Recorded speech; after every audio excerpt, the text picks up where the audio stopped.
So it's the end of the March quarter, and if we look at the returns from some of the major asset classes, it disguises the volatility that actually occurred during the quarter. Looking at the ASX 200 returning 4.7% in total return terms for the month, although the quarterly return was negative 2.8. If we look at global equities in US dollar terms, up 6.6% during the month of March, but down 0.4% for the quarter. In Aussie dollar terms, however, we have an estimated negative 0.6% performance for the month and almost a negative 5% return from global equities in the March quarter overall. Emerging markets, of course, was the standout performer in US dollar terms, up over 13% for the month and about 5.4% in the quarter. And credit, as measured by the Merrill Lynch High Yield Index, up 4.2 for the month and positive 3% for the quarter. So what I wanted to do was just investigate some of the key events that impacted on market performance and market returns over the quarter. So first I want to look at the S&P 500 index. That's the blue line here, as you can see here on the left-hand scale, and the red is the US 10-year. And on the right-hand side, I'll refer to some of the key events, what we identified as being some of the key events. So as you might sort of see here, in the early part of 2016, early January, we had the ISM index below 50, down at 48.2, in fact, lowest level for 5 or 6 years. In early January, we also had a major downturn in the Chinese equity market.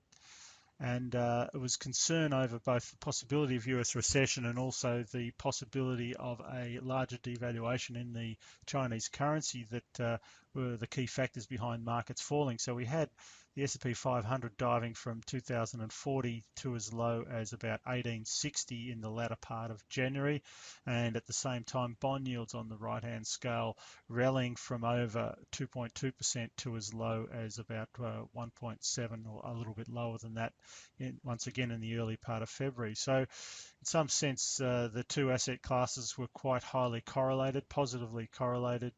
Market going down, bond yields going down. So the concern and the flight to safety, concern over growth, recession, flight to safety was a dominant feature.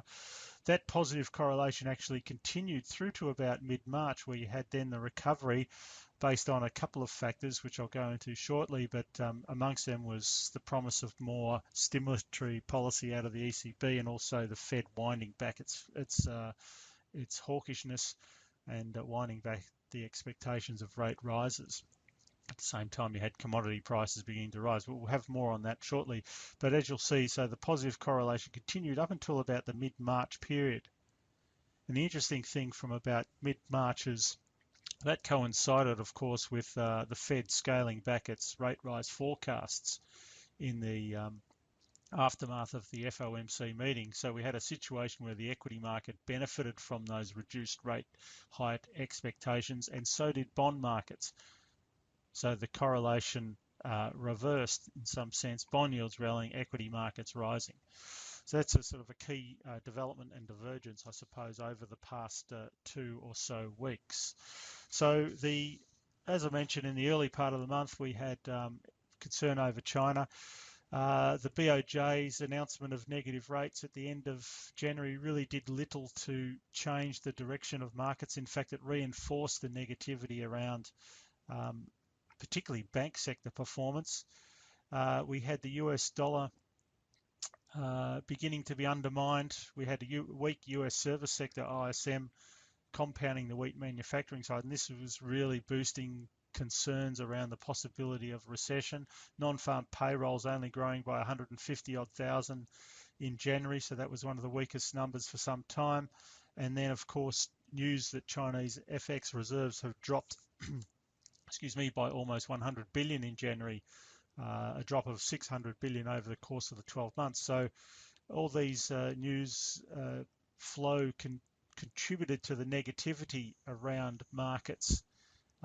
throughout January and into the early part of February, we had the US yield curve narrowing to an 8-year low. Once again, that being used as a signal.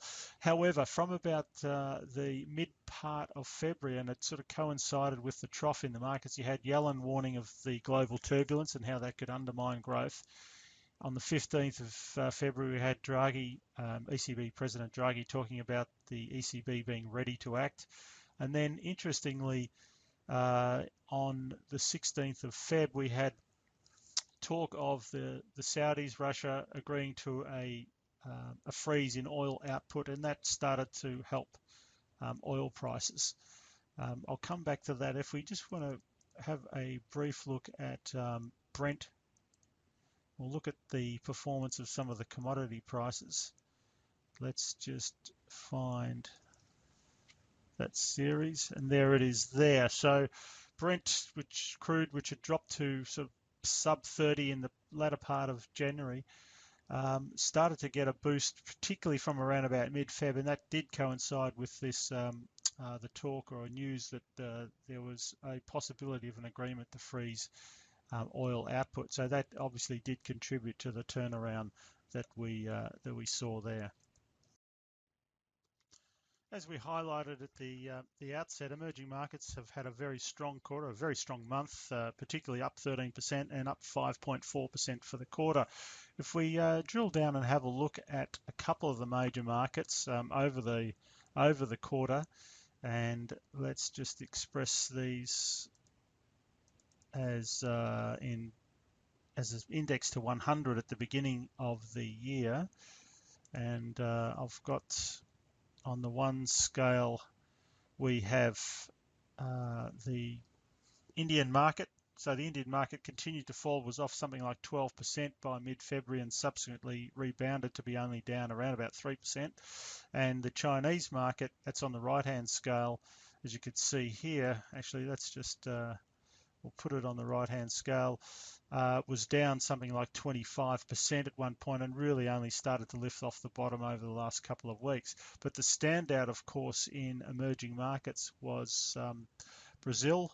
And if we look here, we can see that that market was down again about 12-13% up until about the latter part of January, and subsequently rallied quite strongly. Now, there was a couple of factors at play. One, of course, was the political aspect to it, but there was also the lift in commodity prices. And if we add to the chart here, we'll look at the performance of iron ore.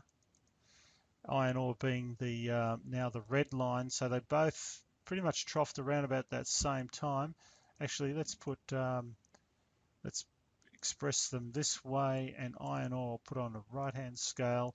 So iron ore troughed in early January at around about $38, not long after the Brazilian market troughed, and we saw that the iron ore price had actually a very strong quarter, up by over 30%, although it's off its highs. It did have a 19% lift on one day, as we can see here on the 7th of March, where it jumped by 19%.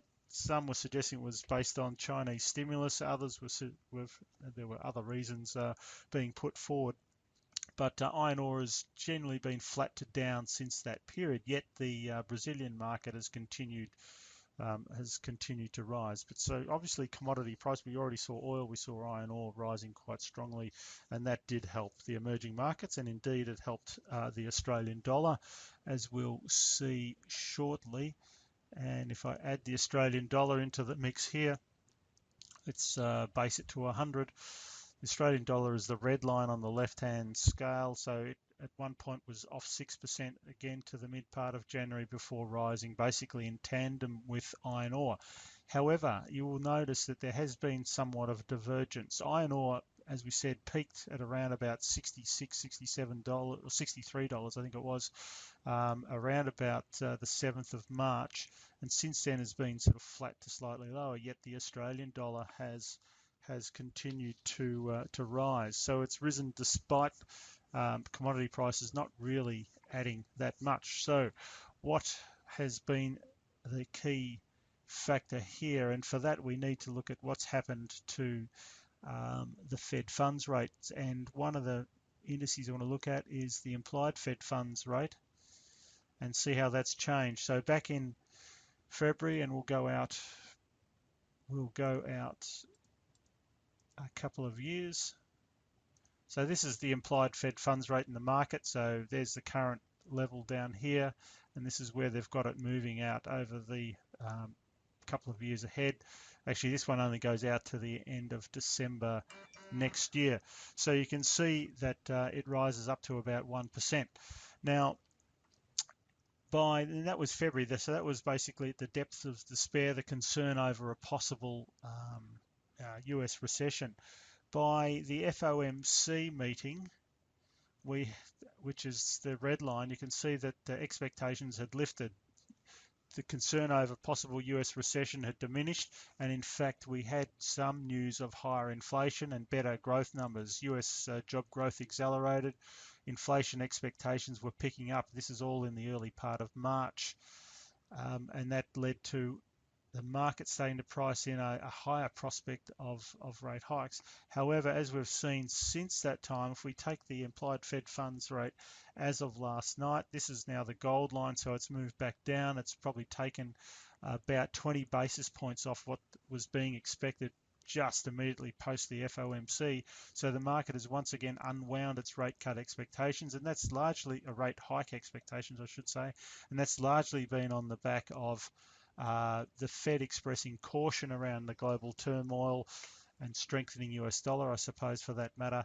And they've scaled back not only the dot plot, but also the language around tightening going forward. So this has actually contributed to the strengthening or weakening of the US dollar, the strengthening of the Australian dollar, despite commodity prices losing their momentum over the last couple of weeks. Thank you.